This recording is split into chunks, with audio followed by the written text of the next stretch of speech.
Bonjour à tous et à toutes et bienvenue sur Imo Stories, le podcast qui vous plonge dans les coulisses de l'entrepreneuriat dans le monde de l'immobilier. Mon objectif est simple, je voulais présenter, vous faire découvrir le parcours des personnalités inspirantes dans le secteur de l'immobilier, un secteur qui nous concerne tous.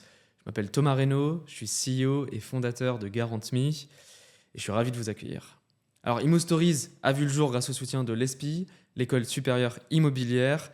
Comme vous le savez peut-être, l'ESPI forme les talents de demain dans le domaine de l'immobilier. J'en profite pour les remercier chaudement de leur accompagnement. Et pour cet épisode, j'ai la chance de recevoir une invitée de talent, Morgane Bentata. Elle est directrice générale des métiers de l'administration de biens dans le groupe Valority. Bonjour Morgane. Bonjour Thomas. Est-ce que tu peux te présenter pour nos auditeurs ? Bien sûr, donc je m'appelle Morgane Bentata et je suis directrice de l'administration de biens du groupe Valority. Donc, le groupe Valority, c'est quoi ? C'est un groupe qui intervient dans l'univers de la gestion patrimoine avec 3 grandes activités, conception, conseil et gestion. Mais on aura le plaisir d'élaborer un peu plus tard. Ok, peut-être juste pour que tout le monde comprenne, l'administration de biens, c'est quelle partie de votre activité ? C'est la partie gestion, du coup, Ok. exactement. Donc tout ce qui se passe après la livraison des biens. Tout ce qui va se passer une fois que la livraison du bien, que ça soit sur du produit classique, ce que nous on appelle du produit classique, donc des appartements classiques, ou du produit meublé. Et on gère des résidences étudiantes, plus de 60 résidences étudiantes en France, avec entre 5 et 10 ouvertures par an.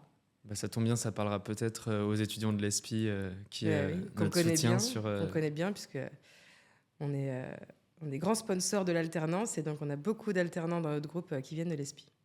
Ok, top. Bon, l'objectif, c'est aussi de parler carrière dans l'immobilier. Est-ce que tu peux nous raconter un peu ton parcours depuis le début jusqu'à aujourd'hui ? Alors, un parcours un peu atypique, parce que je n'ai pas du tout fait mes études dans l'immobilier.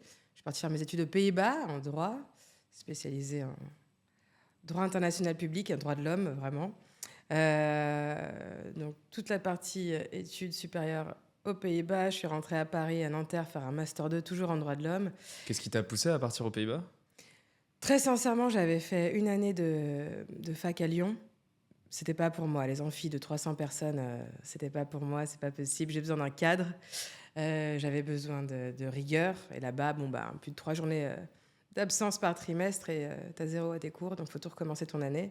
Donc très sincèrement, là, j'avais de la rigueur et du coup, ça m'a permis d'être beaucoup plus assidue dans mes études et surtout des petits groupes, c'est des classes de 20 personnes pendant tout le bachelor et même pendant le master. Donc ça, c'était vraiment agréable. Donc droit international. Ouais. Qu'est-ce qui t'a poussé à faire ça ? Mes parents voulaient que je fasse du droit, ils voulaient que je sois avocate. Moi, j'en avais pas du tout envie. J'aime pas beaucoup lire, encore moins écrire. Donc, du coup, je me suis dit, quitte à faire du droit, autant faire un droit qui m'intéresse. Et droit international, droit humanitaire, ça, c'était vraiment quelque chose qui m'intéressait. Du coup, j'en ai fait pendant 5 ans. Okay, 3 ans aux Pays-Bas, puis 2 ans en France à Nanterre, c'est 3 ça ? ans aux Pays-Bas, une année supplémentaire aux Pays-Bas en master, puis le master 2 à Nanterre. Puis la rentrée à Lyon, parce que je suis originaire de Lyon à la base. Et je me suis dit, dans quelle institution je pourrais rentrer C'est une grande région de l'administration de biens. C'est une grande région, ouais. Mais c'était plus Interpol qui m'intéressait à la base. Okay. Et finalement, j'avais pris un petit boulot en attendant d'avoir une réponse à ma candidature chez Interpol. Et au final, c'est 9 mois le process de recrutement chez Interpol. Donc, entre le moment où tu envoies ta candidature et le moment où tu as une réponse, il se passe 9 mois sans que tu aies de réponse. Enfin, il ne se passe rien. Et au bout de 9 mois, si tu n'as pas de réponse, tu considères que tu n'es pas retenu. Donc, fallait j'ai travailler. bossé, forcément, à côté, dans l'immobilier, à remplir des résidences étudiantes pendant la saison estivale. Et en septembre, ils m'ont proposé un poste plus sérieux. Ça consiste en quoi, ce métier de remplir une résidence étudiante ? Commercial. Très sincèrement, c'était négociatrice en location. Je m'occupais de louer, tout simplement, les logements des résidences étudiantes. Donc déjà dans le groupe Valority à l'époque ? Déjà dans le groupe Valority. Vraiment, je suis rentrée là-bas en 2016 et c'était mon premier poste. Ok. Ouais. Et ensuite, ils ont misé sur moi, sur un poste un peu plus important. Donc, je suis passée à la gestion... ça s'appelle Les Belles Années. On est exploitant de résidence étudiante et la marque, c'est Les Belles Années. Je suis passée à la gestion après avoir commercialisé. J'ai géré.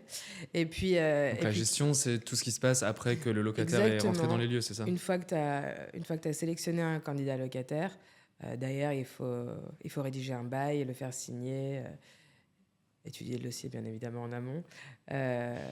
Voilà, donc je faisais un peu de ça, un peu de gestion locative pour les belles années. Il y a beaucoup de gens qui veulent se lancer dans l'immobilier, qui notamment sortent d'école, se posent la question d'aller plutôt sur des métiers commerciaux ou sur des métiers plus d'administration, de gestion.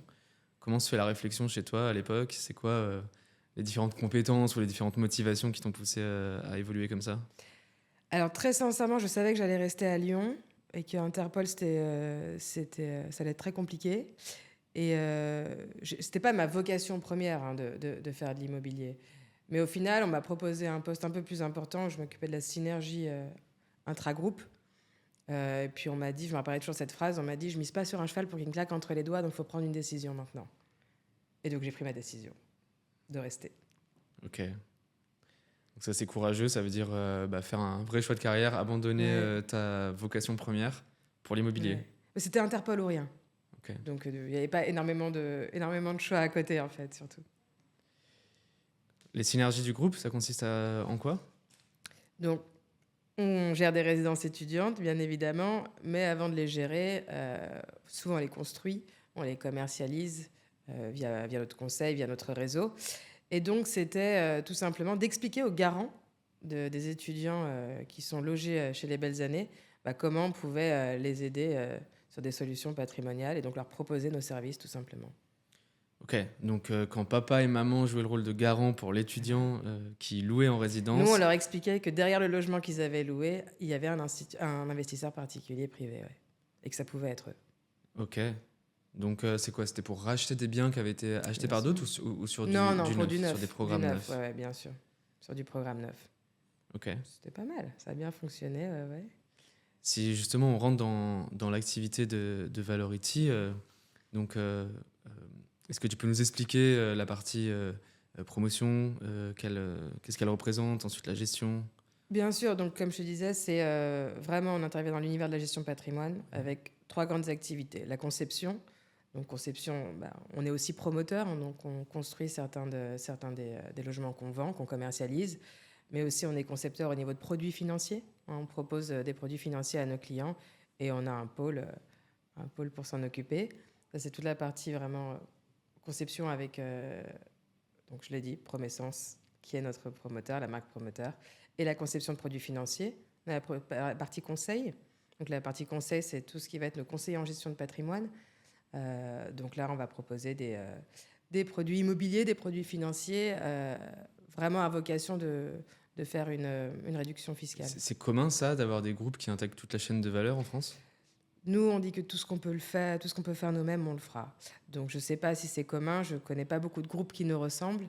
Mais en tout cas, il y a une volonté de la part de notre présidente qui a fondé le groupe il y a un peu moins de 40 ans maintenant, de vraiment pouvoir proposer toutes les options et tous les services possibles en termes de gestion de patrimoine à nos clients. Et le groupe vient de quel métier à la base du coup? De la vente, finalement, du conseil. La vente, ok. Ouais, bien évidemment. C'était la plus grosse partie, il y a un peu moins de 40 ans maintenant, c'était surtout la transaction. Et après, on s'est dirigé vers tout ce qui va être bien sous fiscalité. Ok, donc le groupe a 40 ans. Ouais. Aujourd'hui, tu peux nous donner quelques chiffres? Ça fait quelle taille en termes de personnel et puis d'activité? Bien sûr, donc c'est 40 ans d'existence, on va dire plus d'une vingtaine de sociétés. Parce que là, j'ai commencé à t'en expliquer certaines, mais il y en a encore beaucoup d'autres derrière. Un peu plus de 600 collaborateurs, 30 agences en France et plus de 40 000 clients. Impressionnant. Ouais. Et puis surtout, non, ce qui est impressionnant, c'est que c'est un groupe ultra familial. Et ça, c'est important pour nous parce que le groupe continue finalement de grossir. La croissance est là, malgré les difficultés au niveau du marché immobilier. Mais on aime dire qu'on reste à taille humaine. Quand je dis ça, ça veut dire que nos process de décision, ils ne prennent pas 6 mois, comme dans des gros groupes où on peut avoir des centaines, voire des milliers de collaborateurs avec une hiérarchie tellement importante que finalement, c'est le process de décision qui est plus long que trouver l'idée. Donc tu parles de 600 collaborateurs justement, Ouais. une vingtaine de sociétés. Ça m'intéresse beaucoup de comprendre le type de carrière qu'on peut avoir dans l'immobilier. Comment ça se passe chez vous? Où est-ce que les gens arrivent? Comment ils évoluent en interne? Il y a différents métiers. Est-ce qu'il y a des passerelles? Bien sûr, donc je t'ai parlé du pôle conception, le pôle conseil. Donc conseil, on fait aussi du B2B. Hein. On apporte aussi des solutions pour les conseillers en gestion de patrimoine ou pour les banques. On est partenaire avec de nombreuses banques. et la partie gestion avec l'administration de biens classiques et l'exploitation de résidences étudiantes. Euh, pour ces 3 grands métiers, ces 3 grandes activités, bien évidemment, on a besoin de ce qu'on appelle, nous, des fonctions support. Bon, c'est plus que des fonctions support, parce qu'au final, on a créé une SS2I où on fait toutes nos applications internes, tous nos logiciels sont métiers. On est aussi courtier en crédit. Donc c'est une SS2I, donc il y a des développeurs informatiques, Exactement. des équipes produits tech Ouais. dans un groupe immobilier. Ça, de la même façon, il y a une volonté de se digitaliser de notre présidente après 2013. Finalement, ça nous a permis d'être prêts pour le confinement. En 2020, au bout de 15 jours de confinement, on faisait déjà des ventes à distance en signature électronique. Donc, on était prêts pour équiper 600 collaborateurs. Et non, mais c'est une vraie volonté, puisqu'en fait, comme le groupe est assez atypique dans son fonctionnement et dans son organisation, il n'y avait pas d'application, de logiciel ou de pro-logiciel qui était adapté à notre façon de faire. Comme on dit, du client, de son étape 1 à la dernière étape, entre le premier rendez-vous et finalement où il revend son bien, on peut saisir jusqu'à 20 fois ses coordonnées sur des applications différentes, qui était important pour nous d'éviter de perdre du temps. Parce que les logiciels disponibles sur le marché se spécialisent sur une partie de la chaîne de valeur, c'est ça ? Trouver un logiciel aujourd'hui qui va te gérer ton back-office, administration des ventes et en même temps ta gestion locative, c'est plus compliqué. Ça n'existe pas. Ça n'existe pas, non. Donc vous les développez en interne ? Ouais. On développe en interne, on crée des passerelles entre nos applications et ça devient des énormes... Alors on dit souvent que les développeurs informatiques, c'est une ressource qui est hyper compliquée à trouver, qui coûte très cher. On dit parfois même que c'est les divas dans une entreprise. C'est ce que j'allais dire, des princesses aussi. Des princesses. Mais en même temps, le métier... Comment on arrive à les attirer en tant que spécialistes, alors que d'habitude, ils aiment bien plutôt avoir des missions plus diversifiées, intervenir dans différentes entreprises ? Alors, d'après leur retour, en tout cas, puisqu'ils sont une quarantaine chez nous de développeurs, ce qu'ils apprécient, en tout cas, en travaillant dans notre groupe, c'est que finalement, ils sont en direct avec le client final. Donc, en fait, on travaille ensemble. Le métier et le développeur, finalement, travaillent ensemble et parlent le même langage. Là où, la plupart du temps, dans une SS2I, tu vas avoir des développeurs qui vont partir en mission 6 mois dans une entreprise ou qui vont être détachés quelques jours par semaine ou par mois dans une entreprise. Alors que là, finalement, ils évoluent tous ensemble, puisqu'ils restent, ils sont déjà en entreprise, puisqu'ils travaillent majoritairement pour le groupe. On fait de l'externe aussi, mais on n'envoie pas nos développeurs directement en entreprise. Et ça, c'est quelque chose vraiment qu'ils apprécient beaucoup. Finalement, de ne pas être seul et de ne pas partir sur des missions de 6 mois. Quand tu dis que vous faites de l'externe, ça veut dire que l'équipe de dev de Valority peut intervenir pour d'autres entreprises ? On intervient pour d'autres entreprises. Donc c'est une activité SS2I qui est intégrée chez vous. C'est une vraie activité, que ce soit sur la partie développement, ou sur la partie web marketing, ou même sur la partie communication print. Aujourd'hui, on commercialise des programmes pour lesquels, pour des gros promoteurs, pour qui on fait leurs plaquettes. Ok.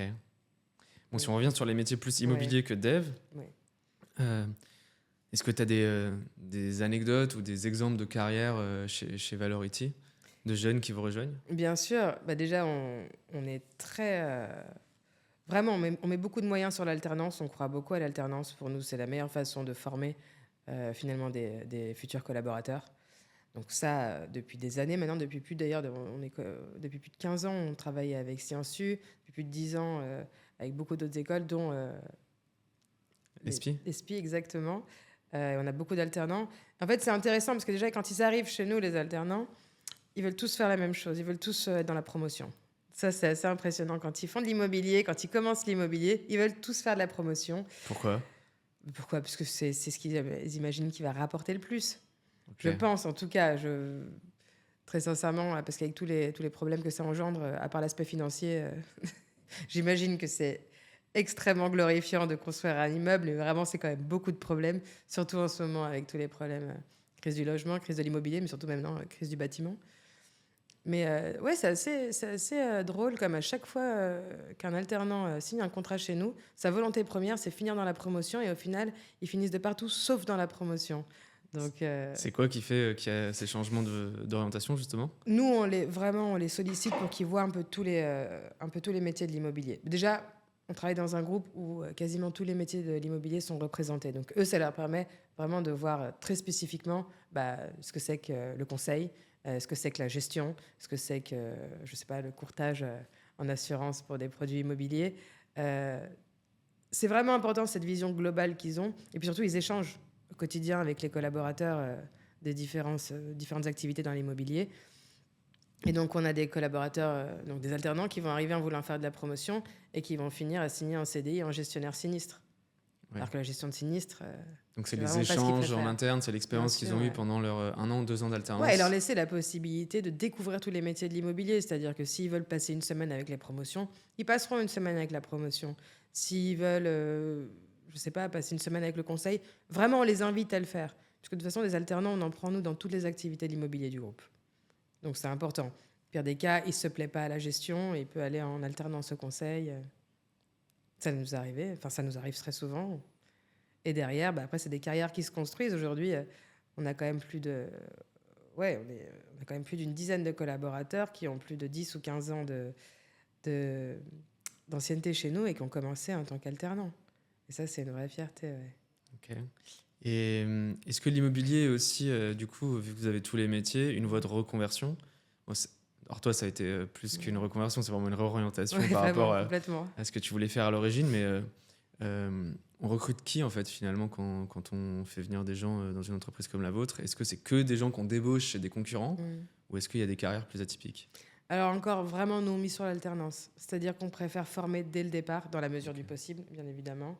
Et après, on fait évoluer nos collaborateurs. On n'est pas partisan de recruter à l'externe sur des postes déjà à responsabilité. On préfère des gens qui connaissent le métier, qui l'ont fait. Et la maison? Et la maison, surtout, parce que, bien évidemment, il faut la connaître pour pouvoir y travailler correctement dedans. On préfère faire évoluer nos collaborateurs, très sincèrement. Après, bien évidemment qu'on fait du recrutement sur le conseil. On fait du recrutement, on ne forme pas tous nos conseillers en gestion de patrimoine. Je parle plus sur la gestion. Où est-ce qu'on recrute? Déjà, on ne fait pas appel à des cabinets de recrutement. Ça, c'est important. Et surtout, on ne recrute pas sur diplôme. Alors, je ne sais pas si je devrais le dire comme ça, surtout En tout cas, face aux élèves. dans ton cas, tu n'avais pas un diplôme qui te prédisposait à aller dans l'immobilier. Non, mais tout comme un très bon collaborateur, un très bon conseiller ne fera pas forcément un bon manager. Pareil, c'est pas parce que tu as un diplôme que tu seras un très bon collaborateur ou que tu as plus envie que les autres. Donc c'est pour ça qu'on préfère les prendre, comme on dit, au berceau, donc en alternance, pour qu'ils puissent être formés, donc vraiment au sein du groupe, et ensuite évoluer vers n'importe quel métier, parce qu'un alternant qui commence à la gestion, ou un collaborateur même, pas forcément un alternant, mais un collaborateur qui commence à la gestion, derrière, il n'est pas forcément obligé d'évoluer uniquement sur la gestion. Il y a plein d'autres métiers. On a des gestionnaires qui sont devenus commerciaux, des conseillers qui sont devenus gestionnaires, qui sont devenus gestionnaires sinistres, qui sont devenus juristes, qui avaient déjà une formation. Bon, pour le droit, là, il faut quand même avoir une petite formation en amont. Mais finalement, tout est possible quand on laisse la chance aux gens déjà de pouvoir s'exprimer et de pouvoir montrer de quoi ils sont capables. Parce que on le voit, aujourd'hui on demande des diplômes et de l'expérience à des jeunes, alors que bon, très bien, mais pour avoir de l'expérience, il faut déjà être embauché quelque part. Moi, je pense que c'est un bon message à leur passer, en tout cas. Ouais. Pour clôturer le volet Valority, puis ensuite on reviendra un peu plus sur toi. Vous avez une présidente qui est aussi la fondatrice de la société, il y a 40 ans. Ouais. C'est aussi un parcours qui est assez atypique. Est-ce que tu peux nous parler un peu plus d'elle? Bien sûr, notre présidente s'appelle Dora D'Ambrosio. Elle a créé ce groupe environ 40 ans. En fait, elle a racheté l'agence où elle travaillait. À la base, elle était commerciale. Et elle a racheté l'agence Catherine Mamet en 1985, pour être précis. Une agence qui faisait de la transaction? Qui faisait exactement de la transaction, du produit aussi loisir. On vendait à l'époque beaucoup de produits montagne, choses comme ça. Et une très bonne commerciale, une très bonne collaboratrice, puisqu'elle finit par acheter son agence. Et de son agence, ça devient le groupe Valority avec plus de 600 collaborateurs aujourd'hui, 30 agences, une vingtaine de sociétés. Et surtout, on fait tous les métiers qu'on peut faire. Les seules choses qu'on ne peut pas faire aujourd'hui, c'est être notaire et avocat, tout simplement parce que c'est réglementé. Mais si on le pouvait, on l'aurait déjà fait. Et alors, peut-être sans parler pour elle, mais qu'est-ce qui fait qu'après 40 ans, on reste à la tête du groupe qu'on a fondé? Je crois très sincèrement qu'elle aime ça. Très sincèrement, elle aime ce groupe. Le matin, elle arrive tôt. Le soir, elle part tard. Ça fait 40 ans, mais je pense qu'elle ne s'ennuie pas une seule seconde. Et surtout, les journées ne se ressemblent pas. Et puis, à mon avis, quand on crée quelque chose de zéro, soi-même, avec très peu de personnes finalement qui croient en toi au départ, il ne faut pas oublier qu'à la base, c'est une femme aussi, qu'elle a racheté seule et qu'elle évolue dans un milieu ultra masculin. L'immobilier, c'est ultra masculin. Et au final, sans forcément se montrer, sans forcément, comme on dit, vivons heureux, vivons cachés. C'est vrai, ça c'est quelque chose de particulier. Pour travailler avec beaucoup de professionnels de l'immobilier, on voit que les directeurs d'agences sont des hommes Ouais. majoritairement. Quel impact ça a? Est-ce que ça en a un d'ailleurs, d'avoir une femme à la tête de la boîte? J'ai envie de te dire que nous, on sent pas l'impact parce que c'est tellement naturel. Et puis, très sincèrement, aujourd'hui, j'ai la chance de faire beaucoup de rendez-vous avec elle. Et ouais, bah, tu rentres dans une pièce avec des hommes. Ouais. Non, maintenant, ça n'a plus d'impact. Je sais pas si ça en a jamais eu un d'ailleurs, très sincèrement. C'est peut-être une bonne nouvelle. Ouais, après, ça dépend si tu as envie de faire attention à ça ou pas. Mais quand tu fais pas attention, finalement, les hommes non plus ne font pas attention. On peut maintenant revenir sur toi. Ouais, bien sûr. Bon, c'est quoi la première chose qui t'a marqué quand tu as commencé à travailler dans l'immobilier? Mon responsable, mon directeur. Ton directeur? Ouais, c'est vraiment lui qui m'a marqué, puisque il avait exactement le même cursus que moi. Pareil, hein, il était responsable juridique à la base dans une autre boîte, puis il a travaillé en cabinet d'avocat, donc vraiment. Il y a beaucoup de juristes qui font de Ouais. l'immobilier finalement. Ouais. C'est lié à quoi? Je sais pas si tu as envie de passer ton barreau ou pas. J'ai un moment où tu te poses la question et quand tu vois tout ce qu'il y a à faire, je sais pas. Moi, de base, j'avais pas envie, donc c'était pas du tout ce qui m'intéressait dans le droit. J'avais pas du tout envie de devenir avocate, comme je le dis, j'aime pas lire et j'aime pas écrire, donc enfin lire, c'est-à-dire pendant des heures et des heures et écrire des conclusions pendant des heures et des heures, ça me plaisait pas, donc je savais. Mais c'est mon directeur, je l'ai rencontré la première fois avant que j'intègre le groupe et on avait une discussion ensemble et il m'avait dit tu Donc, il verras. dirigeait les belles années du coup. Il dirigeait, il avait exactement ma place. Ok. Il avait ma place aujourd'hui, ma position. Et je l'ai rencontré avant d'intégrer le groupe. C'est lui d'ailleurs qui m'a proposé de commencer l'été à faire des locations meublées. Mais donc c'est une entreprise qui est assez horizontale parce que tu arrives, alors je sais pas si elle faisait la même taille à l'époque, mais tu arrives en... Ah non, on était à 150, 200 maximum ouais, à l'époque. Donc, Enfin, à l'époque, c'était en 2016, c'était il n'y a pas si longtemps déjà, mais on a cranté. On était un peu plus de 200, ouais, peut-être. 200, ouais. Et donc tu étais en interface directe avec lui? Exactement. En fait, lui, il cherchait un peu un bras droit, quoi, pas une assistante, parce que j'avais un niveau de diplôme quand même qui me permettait de ne pas être assistante, mais il cherchait plutôt un bras droit. Et en fait, j'ai été assez hallucinée dès le premier jour où, après avoir fait la commercialisation de logements étudiants, d'avoir fait un peu de gestion, dès qu'il m'a proposé son poste avec lui, il m'a intégré directement dans son bureau. Toutes ces conversations téléphoniques, il les faisait en haut-parleur. J'étais en copie de tous ses mails et je l'accompagnais à tous les rendez-vous. Donc j'ai vraiment eu une formation, pour le coup, même si ma formation n'était pas de l'immobilier, j'ai une formation accélérée, avec la chance d'avoir un directeur qui voulait que je prenne sa place. Et ça, c'est vraiment c'est culturel chez nous, enfin en tout cas dans notre groupe. On forme les gens à prendre nos places, puisque on imagine Tu as fait que derrière, confiance ça dès évolue. les premiers jours? Dès les premiers jours, ouais. Et Vraiment, il dès avait les cette premiers vision de jours. se dire, c'est quelqu'un qui était en fin de carrière, c'est ça qui... Ah non, pas du tout. Il n'était pas du tout en fin de carrière. Il avait à peine 40 ans, mais il voulait évoluer sur un autre projet, mais toujours au sein du groupe. Aujourd'hui, il s'occupe de tout ce qui est acquisition en bloc chez nous, avec le directeur de l'acquisition en bloc, Romain Laurescence. C'est lui qui s'occupe de ça et c'était vraiment sa volonté, très sincèrement. Et lui, pareil, parcours hyper atypique, profil juridique à la base, il était responsable juridique du groupe. Ensuite, il a pris la direction de la gestion et maintenant, il est sur l'acquisition en bloc. On voit souvent ça, je trouve, dans les agences immobilières, alors, qui sont plus petites, mais d'avoir des jeunes à qui on fait extrêmement confiance au début et puis auxquels on va donner un pan de l'activité à gérer en entier. Un jeune qui montre qu'il a envie, qu'il est impliqué, qu'il est investi, ouais, bah bien sûr, tu as envie de lui donner. Mais même si je trouve que j'ai une chance inouïe quand même d'avoir une personne qui était prête à partager autant d'informations. Et c'est quoi ta plus grande fierté, du coup, dans cette carrière immobilière jusque-là? Mes équipes. Les équipes? Ouais, sans aucun doute. Les équipes avec lesquelles je travaille, ouais. Je suis assez hallucinée. C'est le côté sincèrement, Valority tous ou les c'est le jours. côté les belles années? C'est de toutes les équipes. Parce que le groupe, c'est Valority. Non, toutes les équipes, très sincèrement, je les trouve tellement impliqués, mais surtout bienveillants. Bienveillants les uns envers les autres, bienveillants avec les clients. Et puis j'adore aller au boulot tous les jours pour les voir. On passe des bons moments. On est nombreux. Et pourtant, tu as toujours l'impression que c'est cette petite équipe. Bon, maintenant, sauf que quand tu te déplaces, l'administration de biens, c'est 200 personnes quand même. Donc, nos petits séminaires sont devenus des gros séminaires. Mais ma plus grosse fierté, c'est de loin mes équipes et les managers qui vont avec, parce que sans eux, on ne serait pas arrivé à faire ce qu'on a fait. Tu parles de les voir. Ouais. Il y a un sujet qui est de plus en plus important pour les équipes justement Mm. et les jeunes en particulier, qui est le télétravail. Comment Mm. on fait dans l'immobilier? Ou chez vous? Je pense qu'on fait pas partout pareil. Non, bah après, il y a que les imbéciles qui changent pas d'avis, on va dire. Moi, j'étais ultra fermée sur le télétravail. Pourquoi? Parce que c'est quelque chose qui, moi, personnellement, me correspond pas du tout. Mais surtout, j'avais peur qu'on perde cette notion d'équipe et cette cohésion. Bon, finalement, on a eu quand même des demandes assez légitimes hein, pour les gens qui travaillent loin.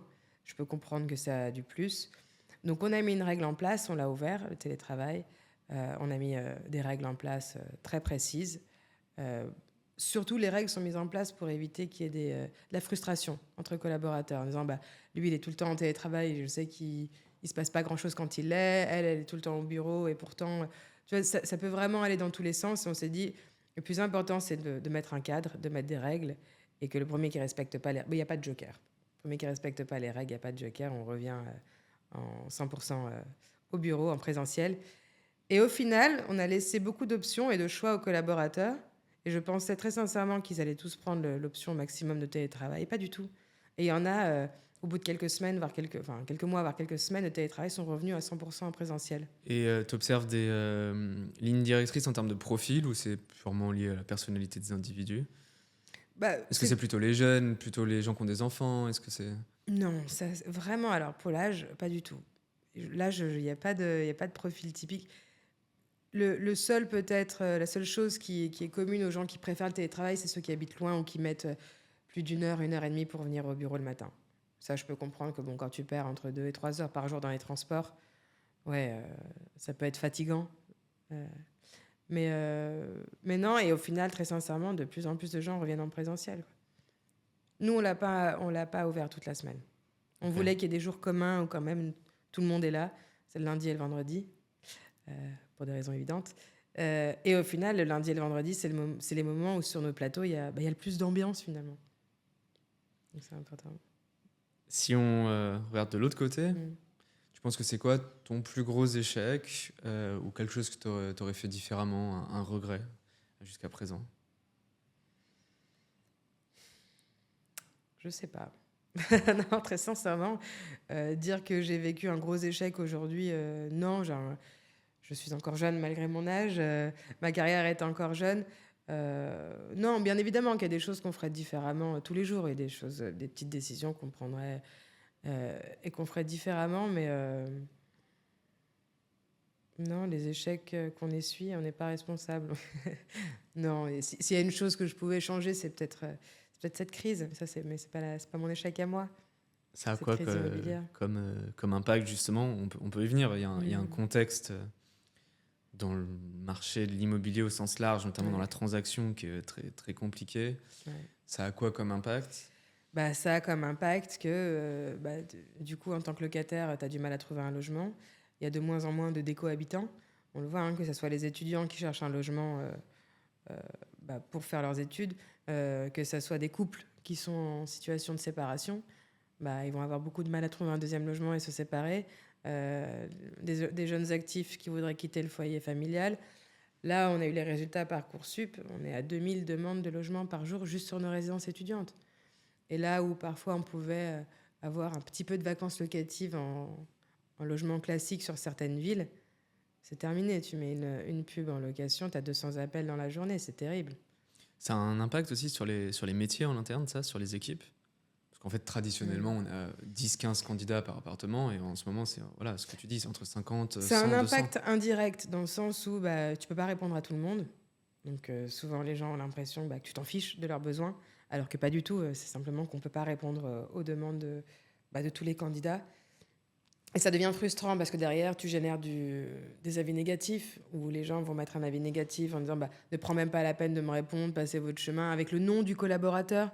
Donc lui, le collaborateur qui essaye de faire son maximum, il a l'impression, enfin, finalement, on donne l'impression qu'il est complètement froid et, euh, et que ça l'intéresse pas la situation et que du moment où il prend sa com. Mais c'est pas vrai. C'est pas vrai. Non, bien sûr que non, ça les affecte, ouais. Et comment tu vois les mois qui arrivent, qui sont devant nous? Est-ce que en fait, vous êtes plutôt positif sur les 6 mois où on va rester dans la même situation que les Bah 10 derniers mois. depuis ce week-end, encore un peu moins quand même, avec tout ce qui vient de se passer. Non, on n'est pas très positif. On n'est Tu pas penses très qu'il y a positif. On a... l'instabilité qui Mm. peut y avoir avec des nouvelles élections fait que... Mais même avant les nouvelles élections, même avant qu'on annonce la dissolution de l'Assemblée nationale, on a un gouvernement, on a un président qui aime pas l'immobilier. C'est pas quelque chose dont il parle, c'est pas quelque chose qui l'intéresse. La preuve, il ne possède pas d'immobilier, notre président. C'est peut-être un des premiers présidents qui ne possède pas d'immobilier. Et puis surtout, je veux dire, la sonnette d'alarme, ça fait des mois, voire des années qu'elle est tirée. Elle est tirée par des gros promoteurs, par des entreprises dans le Donc c'est pas bâtiment, qu'un par sujet de les taux mairies. d'intérêt qui ont explosé sur les 2 dernières années et qui freinent l'activité. C'est plus Bah, le profond taux que ça. d'intérêt, bien évidemment, c'est en jeu, mais je veux dire, si tu prends sur les 40 dernières années, moi je me rappelle, mais enfin, je me rappelle pas, mes parents me l'ont dit plutôt, quand ils faisaient des prêts, les taux d'intérêt étaient à 18%. Donc c'était Mm. plutôt le 1% finalement qui n'était pas tout à fait normal sur les dernières années. On avait le vent dans le dos, comme on dit. Donc là, à 4%, on a l'impression que c'est extrêmement cher, on est bien d'accord. Mais je le rappelle, il y a 30 ans, on empruntait à 18%. Non, ce qui est plus criant, c'est le manque de logement. Quand tu sais qu'en France, il manque pratiquement 500 000 logements par an et que on a un ministre du logement, déjà, ça c'est une bonne chose, hein, parce qu'on a été un petit peu oublié pendant un quinquennat, et tu as un ministre du logement qui t'annonce en grande pompe 30 000 logements sur 3 ans. Et qu'est-ce que t'en Comment, fais? quand on a un groupe de votre taille, on interagit justement avec la politique? Est-ce qu'il y a T'interagis des pas, non. enjeux de lobbyisme en particulier? Pas à Et notre échelle. Je sais, bien évidemment, on peut voir avec la présidente de Nexity, Valérie Bédag, qui elle est très très active. Euh, Nous, non, je l'ai dit tout à l'heure, nous c'est vivons heureux, vivons cachés, donc on ne politise pas, on n'aime pas trop ça, on n'aime pas trop non plus être médiatisé d'ailleurs. On commence à peine hein, euh, notre, notre médiatisation pour la partie Les Belles Années, pour la marque Les Belles Années, mais on n'aime pas trop ça. Mais au final, tu maîtrises pas finalement ce qui va se passer. Tu peux imaginer, hein, quand Nexity annonce son plan social il y a quelques mois, bon, bah, si Nexity annonce son plan social alors qu'ils sont proches du gouvernement, tu peux bien t'imaginer que ça va pas aller mieux dans les prochaines années. Et là, alors oui, dissolution de l'Assemblée nationale, bah, ça va dépendre des élections, ça va dépendre de ce qui va se passer derrière. Est-ce que le logement va être vraiment l'enjeu numéro un du parti qui sera élu en majorité, peu importe lequel, je ne suis pas sûre. Non, non, nous, on attend une nouvelle loi de défiscalisation, parce que finalement, c'est ce qui a permis de construire autant de logements sur les dernières années, et en plus avec des plafonds de ressources pour les locataires, donc d'avoir des logements pour tous. Mais, je pense qu'on va plutôt attendre la prochaine présidentielle, malheureusement. Ouais. donc tu penses que devant nous, il y a 3 ans durant lesquels il y aura peu d'initiatives, que ce soit parlementaires ou gouvernementales, pour relancer l'activité, notamment Encore une fois, la c'est pas ce qu'on construction? souhaite. Ouais. C'est pas ce qu'on souhaite. Mais tu vois tous les gros groupes aujourd'hui avec leurs plans sociaux. Si eux annoncent des plans comme ça, c'est qu'on sait très bien qu'il n'y a rien qui va arriver sur les prochaines Et années. Ouais. alors, on a souvent du mal à comprendre. Est-ce que tu peux nous expliquer qu'est-ce qui fait que toute la sclérose du marché de l'acquisition, Mm. de l'achat, de la transaction, a un impact sur la location? Pourquoi la location souffre en ce moment? Est-ce que c'est uniquement parce qu'il y a moins de construction? Est-ce qu'il y a d'autres choses qui se Et passent? déjà, il n'y a pratiquement plus de construction, Mhm. alors qu'il manquait déjà du logement. Donc forcément, tu as de plus en plus d'étudiants. La population continue d'évoluer. Et nous, on construit de moins en moins de logements. C'est mathématique. C'est un problème d'offre. On a de la demande, mais on n'a pas d'offre. Donc c'est une mécanique. C'est une mécanique. Allez, on revient sur des choses qui nous concernent un peu plus en termes de carrière dans l'immobilier. Au global, c'est quoi qui te motive dans ton quotidien? C'est de me dire que ce qu'on fait, déjà, c'est pas inutile. Parce que s'il y a bien deux choses dont l'humanité aura toujours besoin, c'est de se loger et de se nourrir. Donc je me dis quand même, c'est pas tout à fait inutile ce qu'on fait. Et là, on part sur la partie étudiante. On a mis une dimension beaucoup plus RSE dans notre façon de gérer les belles années. Et avec de l'accompagnement aussi sur les étudiants. Il y a un sujet qui nous tient beaucoup à cœur en ce moment, c'est la santé mentale des étudiants. Et pour gérer donc un peu moins de 9000 logements étudiants, donc 9000 étudiants, on a assisté à beaucoup de drames l'année dernière. Et ça, c'est quelque chose aujourd'hui qu'on met au cœur de nos résidences. On essaie de créer des communautés au sein des résidences pour que les étudiants se sentent moins seuls et qu'il y ait plus de partage. Donc, on est en train de mettre des partenariats aussi avec des résidences seniors qui C'est peuvent quoi être à côté. des communautés? En fait, tout simplement leur proposer un certain nombre de partenariats, d'activités dans la résidence. Parce que souvent, c'est la première fois qu'ils quittent le foyer familial. Ils ne connaissent pas les gens avec qui ils vont habiter juste à côté. Donc, on met en place des soirées organisées par le responsable de résidence pour créer cette communauté. En fait, on veut créer une cohésion pour que nos étudiants ne se sentent jamais seuls. Très sincèrement, l'année dernière, ça a été très, très lourd sur l'exploitation des belles années. On a eu de nombreux drames, certains qu'on a pu éviter, d'autres qu'on n'a pas pu éviter. Et on s'est vraiment rendu compte qu'aujourd'hui, la santé mentale des étudiants, c'était vraiment au cœur de tout. Et ça devrait être au cœur des écoles, ça devrait être au cœur des résidences-services pour étudiants, que ce soit du privé ou du public, parce que c'est souvent là que ça se passe quand ils sont seuls dans leur chambre. Euh, et donc voilà, donc on essaie de mettre en place plein de partenariats aussi, souvent où il y a nos résidences étudiantes, il y a une résidence senior à côté. Donc ça apporte de la compagnie aux seniors, mais aussi aux étudiants qui en ont besoin. Donc vous proposez aux étudiants d'aller passer du temps Ouais. avec un senior Ouais, et s'ils le puis souhaitent. des accompagnements psychologiques pour ceux qui en ont besoin, et pas mal d'autres choses. Ouais. Et ça fait partie des choses qui sont venues spontanément chez vous après avoir constaté le Ouais. drame dont tu parlais. Ouais. Ça vient aussi peut-être des parents, je sais pas. Alors déjà, c'est un constat qu'on a malheureusement dû constater. Ça vient des parents, oui aussi, parce qu'on a de plus en plus de parents qui nous appellent pour aller checker sur leurs enfants. Disant, j'ai pas eu de nouvelles depuis quelques jours, est-ce que vous pouvez aller frapper à sa porte? Donc on demande aux responsables de résidence de s'y rendre. Et il nous est arrivé d'avoir des mauvaises surprises. Donc ouais, on se rend compte que c'est un vrai sujet, qu'ils sont complètement perdus face à ça. Et donc, si nous, on peut y apporter quelque chose, on peut apporter notre pierre à l'édifice, si on peut les accompagner, mettre en place des soutiens psychologiques, mettre en place plein de choses, on le fait. On le fait de plus en plus et c'est vraiment là-dessus qu'on veut axer toute notre énergie. Ouais, c'est intéressant parce que la plupart des partenaires qu'on peut avoir chez Garant Me nous disent que l'immobilier, c'est avant tout un métier où on gère de l'humain. Là, on est en plein dedans, quoi. Ah ouais, on est en plein temps, mais c'est la même façon quand tu gères des impayés, finalement. Nous, on a créé un service de recouvrement, on a embauché des clercs d'huissier pour ça. Mais quand tu écoutes les gens, surtout avant le confinement, on pouvait avoir des réactions un peu vraiment étonnantes. Bah ouais, c'était les soldes, donc je n'ai pas pu payer mon loyer, je suis partie en vacances. Là, les gens, depuis 4-5 ans, ils s'y retrouvent plus. Très sincèrement, tu as des gens qui t'expliquent qu'ils vont devoir vendre leur voiture pour pouvoir payer leur loyer, pour pouvoir payer quelque chose.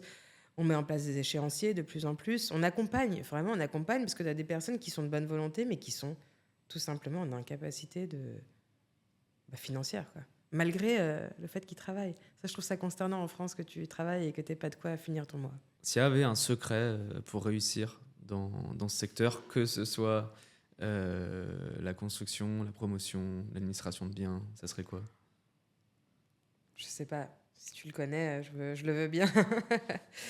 Non, je vais prendre l'exemple de notre groupe. Je pense qu'on a toujours tenu la même ligne directrice. On ne s'est pas éparpillé. On a des valeurs et des principes auxquels on croit depuis longtemps et on essaye de s'y tenir. On aurait pu faire comme beaucoup de groupes, mais qui finalement, on le voit, ne tiennent pas, dans l'étudiant en tout cas, ne tiennent pas la route, alors que c'était encore il y a quelques semaines les numéros 1. Non, on continue. Je pense le fait qu'on fasse tous les métiers et que notre client principal, on lui a vendu, on l'a financé, et derrière on le gère, ça nous anime à être déjà honnête avec nos clients, transparents, et puis surtout d'être bienveillant, de gérer leur patrimoine en bon père de famille. C'est intéressant ça. Tu veux dire que le fait d'intégrer les métiers fait que tu peux pas mentir à un moment donné parce qu'il y aura des conséquences sur la suite. Exactement. Quand tu vends un bien immobilier à ton client et que tu lui promets un effort d'épargne de 200 ou 300 euros par mois et que derrière tu le gères mais tu lui rajoutes une kyrielle d'honoraires complémentaires et qu'au final son effort d'épargne va passer à 400 ou 500 euros par mois, c'est pas possible. C'est pas possible parce que c'est la même voix qui a parlé. Ça reste le groupe Valority, donc que ce soit au conseil ou à la gestion, il faut que ce qu'on ait vendu au client, ce qu'on lui ait conseillé dès le départ, ça soit ce qui arrive sur les 12 prochaines années. Vous promettez un rendement et puis il va vous mettre devant les promesses que vous avez faites. Bien sûr. Et puis nous, on a à cœur de les tenir, surtout. Donc ça serait un peu ça la clé, c'est de petit à petit, quand on crée son entreprise dans l'immobilier, intégrer les services qui font qu'on accompagne Ouais. tout au long de sa vie un acquéreur. Je pense que c'est... En tout cas, nous, ça nous demande une certaine exigence. Et peut-être que ça serait différent si tu n'as pas conseillé un client, si tu lui as pas vendu un bien, tu l'as pas fait une analyse patrimoniale, tu l'as pas financé, et derrière, tu es gestionnaire. Quand il a 2 mois de vacances locatives et si jamais il n'a pas d'assurance, toi, tu connais son analyse patrimoniale, donc tu sais que ça peut vraiment le mettre dans le rouge financièrement. Alors que peut-être qu'un administrateur de biens qui n'a pas suivi tout le process de conseil, de financement, de vente, dirait bah, c'est pas notre faute, c'est le marché qui veut ça. Bon, c'est compliqué à faire en revanche. C'est compliqué à faire, mais finalement, c'est une très belle chose. On adore notre groupe. On a de la chance de pouvoir conseiller nos clients sur autant de services et d'options différentes. Ouais. Ok. Du coup, ils vont pas voir ailleurs. Bon, tu le sais, notre podcast, il est soutenu par l'ESPI. Ouais. Donc, il y a beaucoup d'étudiants qui nous écoutent. Oui. Pour clôturer notre échange, est-ce que tu aurais un conseil pour un jeune qui veut se lancer dans l'immobilier aujourd'hui? Ouais, ne soyez pas fermés au métier de l'immobilier si c'est pas quelque chose qui vous intéresse à la base. Comme je le disais quand on a commencé, quand nos alternants arrivent, ils veulent tous faire de la promotion. Et au final, ils finissent sur d'autres métiers. Ne soyez pas fermés. Vraiment. Soyez pas fermés aux activités de l'immobilier ou autres. Et finalement, ne jamais penser que ces études n'ont servi à rien. Parce qu'à la rigueur, ça vous donnera une logique, une façon de réfléchir, une méthodologie. Et que vous ayez fait du droit, du commerce, peu importe le type d'études avant, il y a quand même un savoir qui est dans la méthodologie et dans la réflexion. Et c'est ce qui est le plus important quoi, pour moi, très Il sincèrement. faut rester curieux. Ouais, il faut rester curieux, ouais. Et pas penser que son diplôme, il sert à rien ou alors il n'est pas adapté à ce qu'on a envie de faire. Merci beaucoup, Morgane. Merci Thomas. On arrive donc à la fin de cet épisode d'Imo Stories. J'espère que vous avez apprécié la discussion avec Morgane. Merci Morgane d'avoir passé ce temps avec nous et de nous avoir partagé tes réflexions sur ta carrière et puis aussi sur le contexte actuel dans l'immobilier. Si cet épisode vous a inspiré, vous pouvez le partager. Vous pouvez aussi nous laisser un avis. Le podcast est accessible sur toutes les plateformes. Il est aussi accessible sur le site de GarantMe, garantme.fr, dans la rubrique podcast. Je remercie encore notre partenaire l'ESPI de son soutien. Et pour rien manquer des prochains épisodes avec des invités toujours aussi inspirants, vous pouvez vous abonner à Imo Stories. Vous pouvez aussi nous suivre sur les réseaux sociaux. Merci de nous avoir écoutés et à très bientôt pour un nouvel épisode d'Imo Stories.